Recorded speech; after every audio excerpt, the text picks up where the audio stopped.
शाखेतले दक्ष आमचं म्हणजे आमचं पोरींकडे लक्ष. त्यामुळे त्यामुळे हे खेळ 100 आणि अधिक कसोटी आणि आम्ही पाठीच राहिलो. कारण आम्हाला मिक्स भज्या समजतो त्यांच्यासमोर, फरूक सरांच्या समोर. आणि बालमोहन शाळेत मला खरंच माझे गुरु अंकुश वैद्य त्यांनी मला रुजवलं, घडवलं. आणि जसा दिलीपचा प्रवास घडला तसा माझाही प्रवास घडला. त्यानंतर रुईया कॉलेज, रुईया आणि पोद्दारचे सामने व्हायचे. ह्यांना हरवलं आम्ही फायनल्समध्ये. मी जर फायनल्सबद्दल सांगतोय ना सगळ्यांना, मी पोद्दारमध्ये 6 वर्ष होतो आणि तिथे 4 वर्ष आम्ही इंटरकॉलेज जिंकलो. 1 वर्ष मी रुईयाच्या हरलो. आणि त्या वानखेडेवरती आमची मॅच होती. जवळ 3,000 ते 4,000 मुलं होती तिकडे तेव्हा मॅचला. आणि हरल्यानंतर यांची अख्खी टीम हिंदू कॉलनीमध्ये माझ्या घराच्या समोर आले आणि ढोल ताशा घेऊन आले, नाचले बिसले सगळे. आणि त्यात सगळे होते, संदीप पण होता. जिंकल्यावर नाचणार नाही, रडणार.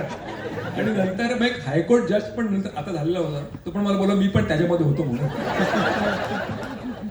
सो असा प्रवास दिलीप सारखाच माझा घडला. आणि सुदैवाने भारताकरता खेळण्याची संधी मिळाली.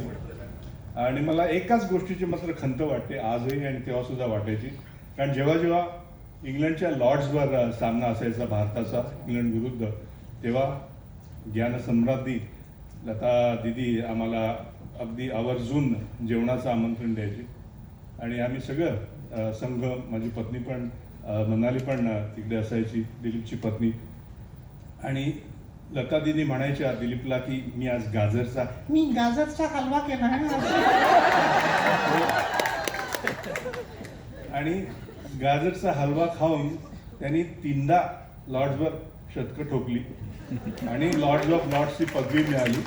परंतु मी त्यांना म्हटलं की मी पण गाजरचा हलवा खाल्ला आणि हा शतकं ठोकतोय आणि मी राखीव खेळाडू. काहीतरी गडबड होती त्या गाजरच्या हलव्यात. परंतु खरंच मला आनंद आहे की आज मला इकडे येण्याची, तुम्हाला भेटण्याची, तुमच्याशी संवाद साधण्याची संधी मिळाली. पुढे ग्रेट